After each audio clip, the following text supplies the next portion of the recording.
歌戏的内容是万底深刻，为着要互唱歌戏、讲台语，正做全面运动。国立传统艺术中心也宣布要举办头一届歌仔上星全国歌戏比赛。伫人人拢有手机的时代，无论囡仔或者是大人，只要把这唱歌戏的影片用手机翕落来，传起哩比赛，就会当来参加咯。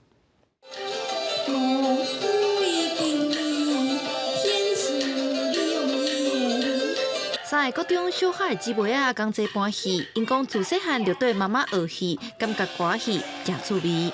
从大班就是有一次妈妈说需要小角色，然后我跟潘柔颖就一起去演，然后就觉得很有趣，然后我们就开始演戏。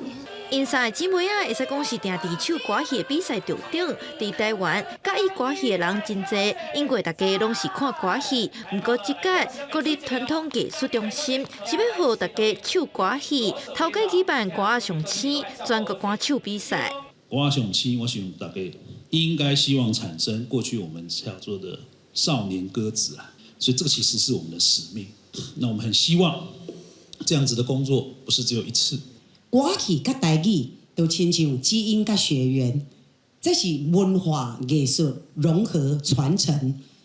歌戏有正深的台语文化底底，团结中心。这届比赛有分组、有机组、一般组甲专业组，用手机录90秒来影片，唔免伪装，亲像嘛会使。团到歌仔上星，就算完成报名，初选了后，阁有复赛，准讲进入决赛，就有名车老师来看教，通上培训班，希望歌仔戏嘛通正做全民运动。歌戏的艺术咯，这是同人爱。记者梁文佳、桂林台北采访报道。